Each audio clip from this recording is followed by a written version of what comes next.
देखिए ऐसा है, जेपी दुबे जी हिसाब लेना जानते हैं, देना नहीं जानते। बहुत पहले भी ये संगठन चल रहा था, बिना नाम का चल रहा था। हम कह नहीं सकते हैं, लेकिन ये इतना ज़रूर है कि उनको हिसाब नहीं देना था। जो भी पैसा उन्होंने कलेक्शन करके अपने पास अपनी मर्जी से रखा, उसका हिसाब देना ना पड़े, इसलिए शायद विवाद किया गया। लेकिन पैसा का हिसाब किताब जेपी दुबे के पास होता था। उस समय भी क्या आया क्या गया, कभी किसी को हिसाब उन्होंने दिया नहीं। जी, ऐसा देखा जा रहा है कि सहारा संगठनों में टूट हो रही है, कुछ पैसे का मामला है, उसको लेकर क्या कहेंगे इस पर? जी नमस्कार। पहले मैं आपके मीडिया को धन्यवाद दे दूं कि आपने बहुत एक्सक्लूसिव प्रश्न उठाए हैं। आपका प्रश्न जायज़ है और आप पिछले कई महीनों और सालों से आप सहारा के मुद्दों को कवर कर रहे हैं। इन्वेस्टरों की जो हालत है आज बहुत बुरी है। इन्वेस्टरों के हित के लिए पहले व्हाट्सएप ग्रुप बने थे, जिसमें हर स्टेट में छोटे छोटे ज़िले में जो है सो कि 10-5 लोगों ने संगठन खड़ा किया था और सहारा इंडिया से पैसे लेने के लिए वो लगातार धरना प्रदर्शन, लिखा पढ़ी, केस मुकदमा कर रहे थे।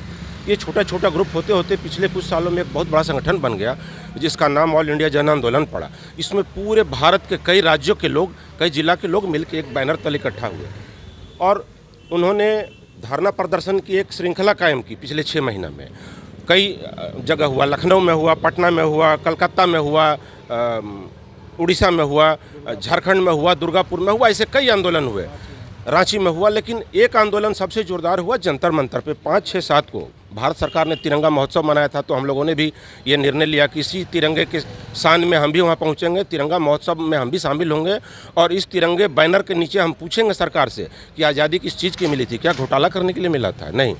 लेकिन हुआ क्या, हमने आंदोलन बहुत अच्छा किया, सब कुछ अच्छा किया। हम वहाँ एक राजनीतिक पार्टी है, वहाँ दिल्ली सेंट्रल गवर्नमेंट के तो कोई मंत्री आए नहीं, हमने उनको भी इनवाइट किया था।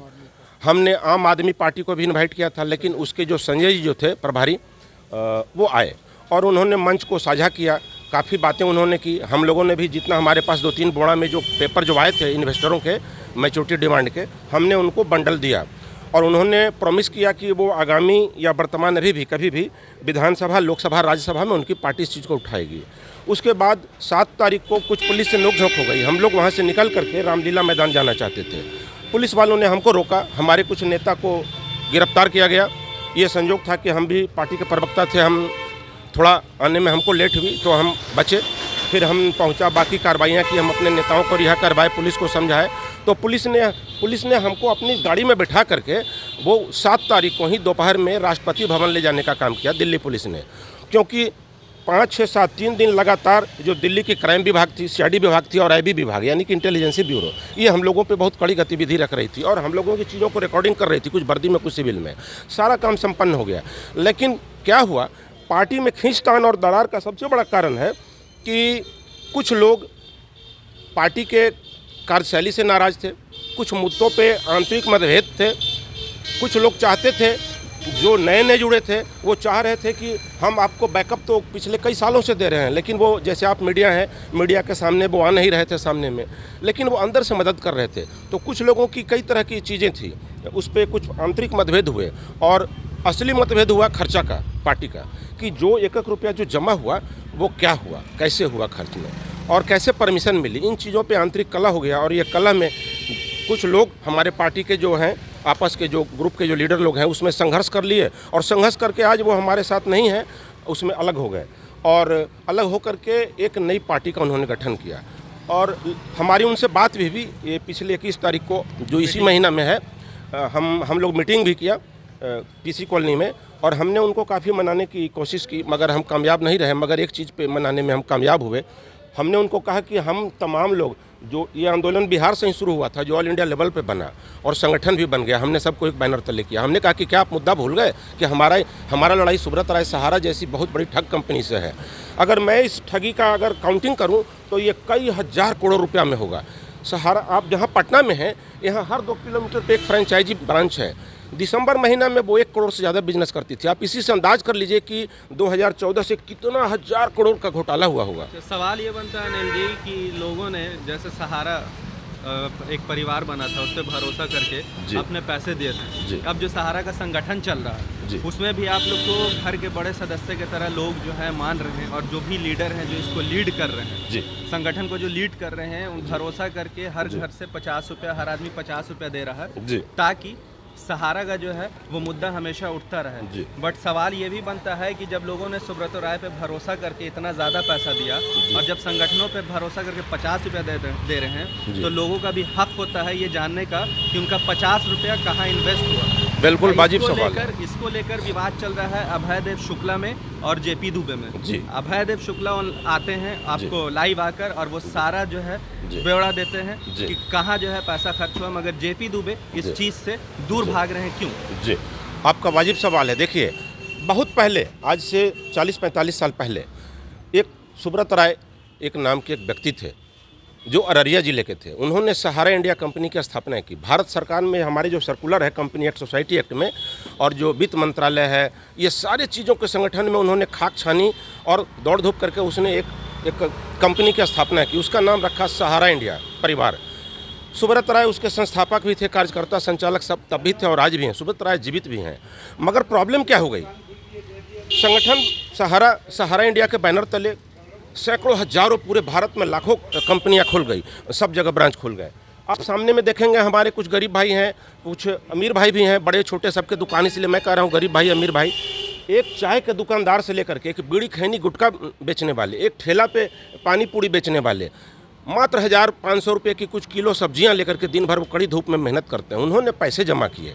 कुछ ऐसे मजदूर हैं, मिस्त्री हैं जो मकान में काम करते हैं। कुछ ऐसे गरीब भाई हैं जिनको पैसे की कमी है तो वो घरों में जूठे बर्तन भी मांजते हैं, दाई नौकर का भी काम करते हैं। एक मोची जो चौराहे पे जो दिन भर बैठा रहता है, बेचारा लोगों के टूटे हुए जूते चप्पल सीने का काम करता है। इतना मेहनत करता है एक आदमी 2 रुपया कमाने के लिए। उसने 10-20 रुपया बहुत उम्मीद से सहारा इंडिया में जमा किया था। सहारा इंडिया ने पहले तो लोगों को खूब पैसा लिया, और लोगों को बोने के भाव से लिया और बोने के भाव से दिया। उसमें कुछ TDS का घोटाला भी है, मैं उस पर बाद में रोशनी डालूंगा। मगर 2012-14 से सहारा इंडिया के ये जो चेयरमैन हैं, डायरेक्टर हैं, इनके नियत में खोट आ गया। और मैं बता दूं कि 2012 में हाउसिंग और रियल एस्टेट का एक लफड़ा हो गया कानूनी तौर से, जिसमें सुप्रीम कोर्ट में सुब्रत राय केस हार गया। वो सेबी में मैटर चला गया, और आज तक सुब्रत राय यही बोलता है कि सेबी में केस चल रहा है। सेबी में केस 2012 में समाप्त हो गया, ख़त्म हो गया, उनको छोड़ दिया गया पेरोल पे, और वो जो 8 साल से पेरोल पे हैं। लेकिन सुब्रत राय बार बार जब भी किसी भी कंपनी, किसी भी सोसाइटी, किसी भी कोऑपरेटिव का जब पैसा मांगा जाता है, तो सुब्रत राय कहते हैं हमारा मैटर कोर्ट में है। मैं बता दूं आज आपके मीडिया के सामने में कि सिर्फ एक ही मैटर है अब सुप्रीम कोर्ट में। क्योंकि मैं वकील हूं, मुझे अच्छी तरह से मालूम है, मुझे कोई बरगला नहीं सकता है। एक मैटर है, वो है कोर्ट ऑफ कंटेम्प्ट का मैटर। सुप्रीम कोर्ट ने आदेश दिया था सुब्रत राय की कंपनी को कि आप जितना भी पैसा जो हाउसिंग रियल एस्टेट का जो क्यू शॉप में कन्वर्ट नहीं हो पाया था, वो आप सेबी में जमा कीजिए, और जितना भी हाउसिंग रियल एस्टेट के जो पॉलिसी होल्डर हैं, वो सेबी में जा करके डायरेक्ट कॉरेस्पॉन्डेंस करेंगे भाया सहारा का ब्रांच, और अपने पैसे लेंगे। वो पैसे नहीं दे सकती, तो अभी सिर्फ उसका वो सामना कर रहे हैं। लेकिन सुब्रत राय लगातार झूठ बोल रहे हैं। तो सुब्रत राय ने अपनी कंपनी का नाम रखा सहारा, अपने नाम के आगे भी लगा लिया, पीछे लगा लिया सहारा, लेकिन सबको कर दिया बेसहारा। अब मैं आता हूँ जन आंदोलन पे। ये जो ऑल इंडिया जन आंदोलन एक संगठन बना, इस पे बहुत लोगों की उम्मीद थी, हर गरीब का। ये बात अलग है कि किसने 1 रुपया संगठन को चंदा दिया नहीं दिया, लेकिन लोगों की निगाहें जस्ट उसी प्रकार है जैसे कि कोई पीड़ित आदमी जब थाने में जाता है, कोई पीड़ित आदमी जब कोर्ट में जाता है, उसको लगता है मेरे साथ न्याय होगा, मेरे साथ जितना जुल्म हुआ है उसका अब इंसाफ होगा, पाई का हिसाब होगा। तो इसी तरह से निगाहें जन आंदोलन पर भी थी कि और हमारे लिए ये लोग लड़ रहे हैं। बेशक वो कुछ लोग हमारे संगठन के साथ भीड़ में, रैली में वो शामिल होते हैं, नहीं होते हैं, वो अलग बात है, लेकिन सभी की निगाहें थी। अब देखिए, कुछ लोग अपने मन मर्जी के कारण छोटी छोटी बातों के चलते, या जब क्वेश्चन जब पूछा गया 1 रुपये का हिसाब, तो लोग आपस में थोड़ा बहुत किसी बात पे खफा होकर के आखिर दे क्यों नहीं रहे जेपी दुबे? हाँ, ये सवाल तो जेपी दुबे से पूछा जाना चाहिए। बिल्कुल, ये उनका आप लोग भी संगठन में हाँ, हम लोगों ने पूछा है। जब सवाल उठा, संतोष जी आप बताइए, जब सवाल उठा था कि अभयदेव शुक्ला जो है वो हिसाब दें, तो उन्होंने ऑनलाइन आकर हिसाब दिया, लाइव आकर हिसाब दिया, बट यही चीज़ जब जेपी दुबे से पूछा जा रहा है तो वो संगठन को तोड़ दिया। देखिए, ऐसा है, जेपी दुबे जी हिसाब लेना जानते हैं, देना नहीं जानते। बहुत पहले भी ये संगठन चल रहा था, बिना नाम का चल रहा था। उस समय भी जो भी पैसा आया संगठन में, वो अब हमारे बीच नहीं रहे मित्रजीत कुमार जी, उनके वजह से ही ये संगठन था, उनके अंदर ये काबिलियत थी कि लोगों को वो जोड़कर रखते थे। लेकिन पैसा का हिसाब किताब जेपी दुबे के पास होता था। उस समय भी क्या आया क्या गया कभी किसी को हिसाब उन्होंने दिया नहीं। तो क्या वो पैसा का घाटा और हम कह नहीं सकते हैं, लेकिन ये इतना ज़रूर है कि उनको हिसाब नहीं देना था। जो भी पैसा उन्होंने कलेक्शन करके अपने पास अपनी मर्जी से रखा, उसका हिसाब देना ना पड़े, इसलिए शायद विवाद किया गया हो। ऐसा हो सकता है, संभावना है, मैं दावे से नहीं कर सकता। जब आप 5 रुपये देंगे तो जाहिर सी बात है आप ढूंढेंगे कि मेरा 5 रुपये का आप हिसाब भी दीजिए, और जब आपको हिसाब नहीं मिलेगा, अगले पे आप भरोसा करके दिया है, तो भरोसा करके आपने दिया, उसके बाद जेपी दुबे इस भरोसे पे खरे नहीं उतर रहे हैं। जब हिसाब मांगा जा रहा है तो पीछे भाग रहे हैं, संगठन तोड़ रहे हैं। देखिए ऐसा है, इसमें ऐसा हुआ है कि राष्ट्रीय जन आंदोलन संघर्ष न्याय मोर्चा जब बना था तो उसमें राष्ट्रीय महासचिव के साथ साथ हमें कार्यभार दिया गया था धन रखने के लिए भी, कोष का भी जो है से ध्यान रखने के लिए हमें मेरे को ही जिम्मेवारी दी गई थी। कोषाध्यक्ष हमें बनाया गया था, मगर जेपी दुबे ने हमसे कुछ रसीदें ली, लगभग 84 रसीदें ली, जिसको कहाँ काटे, क्यों काटे, कितना काटे, कोई हिसाब उनसे कम से कम 50 बार मांगा गया है, लेकिन हिसाब आज तक वो नहीं दे रहे हैं। और अपने आप वो जो है से कह रहे हैं कि जो है से हमारे दूसरे साथी हिमांशु कुमार जी हैं, उनको हम कोषाध्यक्ष नियुक्त करते हैं, आपको हम नहीं मानेंगे। जबकि ये बात पटल पर रखनी चाहिए थी, संघर्ष न्याय मोर्चा के सामने रखना चाहिए था कि हमको ये कोषाध्यक्ष नहीं चाहिए, अब दूसरा कोषाध्यक्ष चाहिए, और वहाँ से निर्णय करा करके तब ये विधिवत रूप से करना चाहिए, हमसे सारा हिसाब ले लेना चाहिए। लेकिन उन्होंने ऐसा नहीं करके हमारे पास आकर के सारा हिसाब हमसे जान लिए, देख लिए, उसकी एक कॉपी भी ले लिए, PDF भी दे दिया उनको। लेकिन उसके बाद जो है से हिमांशु जी को कोषाध्यक्ष बनाते हुए इन्होंने मार्केट से पैसा तसीला है।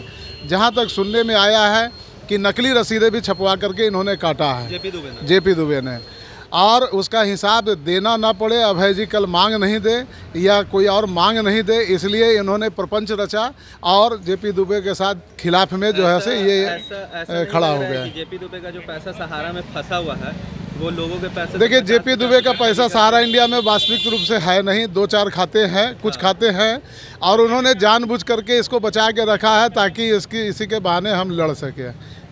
अच्छा, इसी के बहाने लड़ सके। और 2-4-5 लोगों के साथ ऐसा है जो उनको जो है से भुगतान दिलाने में इन्होंने वास्तविकता है कि मदद किया है, ऐसा नहीं है कि मदद नहीं की है, मदद भी किए हैं। जेपी दुबे जी अंदर से व्यक्ति अच्छा है, लड़ने में भी जो है से तैयार रहते हैं और सही बात भी सामने रखते हैं, इसमें कोई शक नहीं है, निडर व्यक्ति है, सब कुछ सही है। लेकिन पैसे के मामले में वो थोड़ा सा संदेहास्पद की स्थिति है। पैसे के मामले में स्थिति है, मगर कहीं ना कहीं जेपी दुबे जो है अब फंसते नजर आ रहे हैं इन चीज़ों में।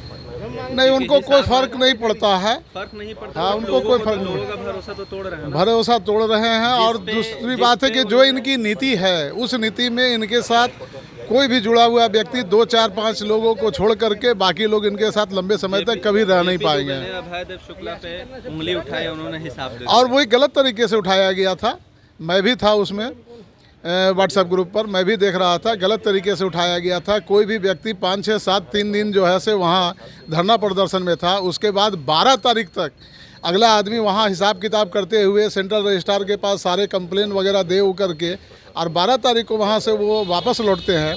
इतना दिनों के बाद उनकी कुछ तबीयत ख़राब हो गई, अपना घर का कुछ निजी काम में वो उलझ गए, तो कम से कम इनको एक सूचना उनको पर्सनल व्हाट्सएप पर देना चाहिए कि अभय जी अब हम लोगों को हिसाब एक दे दीजिए। एक समय देना चाहिए था, डायरेक्ट आप किसी पर उंगली उठा दे और वो भी लगातार 24 घंटा 26 घंटा तक एक ही बात को लेकर के उंगली उठाए जा रहे हैं सब कुछ लोग मिल करके, ये तरीका गलत था और कुछ नहीं था। हिसाब देने से वो भी आनाकानी नहीं करते थे, और उन्होंने हमें आश्वासन दिया था कि आप चिंता ना करें, हिसाब सारा जो है से दिया जाएगा। अच्छा, आखिरी सवाल, क्या ये संगठन अब बचा है या टूट गया? देखिए संगठन सब बचा हुआ है, ये संगठन भी चलेगा, और दुबे जी या कोई भी व्यक्ति अगर और कोई संगठन बनाता है तो वो संगठन भी चलेगा, और कोई भी व्यक्ति किसी भी संगठन में हो, लेकिन हम लोग सहारा के खिलाफ जब भी लड़ाई लड़ेंगे सारे लोग एकजुट होकर के ही लड़ेंगे, इसमें कोई दो मत नहीं है। हाँ, बोलिए क्या बोल रहे हैं जी? मैं ये कहना चाह रहा हूँ कि अभी बहुत से ऐसे निवेशक हैं जो आए दिन हम सुन रहे हैं पिछले 2-3 सालों से, और उसके 2-3 सालों के और पीछे भी रिकॉर्ड में जाएं, बहुत से एजेंट दबाव में आकर के सुसाइड कर रहे हैं, बहुत से इन्वेस्टर सुसाइड कर रहे हैं। सहारा इंडिया जो बेईमानी कर रही है, निवेशकों के पैसे नहीं लौटा रही है, उसके चलते आर्थिक तंगी में जो बहुत मध्यम वर्गीय और जो निम्न वर्गीय जो इनकम होल्डर हैं, इनकी हालत ऐसी ख़राब है कि कैंसर जैसे भयानक बीमारी का भी इलाज नहीं वो कर पा रहे हैं, इलाज नहीं कर पा रहे हैं। बच्चों की पढ़ाई नहीं हो पा रही है, लोग भूखे मर रहे हैं। जाड़ा गर्मी बरसात में उनकी टूटी छतों का मरम्मत नहीं हो पा रहा है। गार्जियन बीमारी का भाव में मर रहे हैं, बच्चे उनके घर के परिवार के वो भी बीमारी के भाव में मर रहे हैं क्योंकि पैसा नहीं है। उन्होंने जोड़ जोड़ के पैसा एक वक्त जमा किया था कि काम देगा, वो आज उनके साथ बहुत प्रॉब्लम है। जाने पर वहाँ अपराधी तत्व पोषे हुए ब्रांच जी, कागज उठा के फेंक देते हैं मतलब कि अभी पैसा नहीं मिलेगा, यहाँ जाइए वहाँ जाइए वहाँ जाइए वहाँ जाइए, घूमते रहिए। परेशान होकर आदमी छोड़ दे रहा है। वो सुब्रत राय जो है अयाशी में पैसा डुबा दिया, देगा कहाँ से? हैं, बॉलीवुड में पैसा डुबा दिया, हीरो हीरोइन के पीछे अयाशी करके डुबा दिया, हमारा इनका पैसा लेके कहाँ से देगा चुट्टा सलाम? हैं, उसको तो पब्लिक के बीच में आ जाए तो उसको जान से मार देगा आदमी। पब्लिक बिल में छुप के अंग्रेजी पढ़ता है। हम खुद जाके देखने अपराधी छवि के लोग हैं। ऑफिस जाइएगा ना तो कागज़ उठा के फेंक देगा कि आधा पैसा जमा कर दीजिए, आधा देंगे। आधा देने के नाम पर 1 महीना दौड़ाएगा। किसी देने के नाम पे दौड़ाते हैं। हाँ, दौड़ा देना है नहीं, खाली आश्वासन, झूठा आश्वासन। मैं सिर्फ एक लाइन कहूँगा कि कोई भी इन्वेस्टर साथी सहारा के कंपनी के दबाव में आकर के वो डरे नहीं, झुके नहीं, अपने हक की आवाज़ उठाएं और कोई आर्थिक कोई भी आत्महत्या जैसा गलत काम नहीं करें। सबके पीछे वो बुला दिया अय्याशी करने में, देगा कहाँ से? रिजर्व बैंक है उसके पास। विराज भाई, सारा हीरोइन सब चूस गई, उसको देगा कहाँ से? मैं लास्ट में एक लाइन ज़रूर कहना चाहूँगा कि संगठन टूट करके अगर 1 से 2, 4, 6, 8, 10 बनते हैं, कोई दिक्कत नहीं है।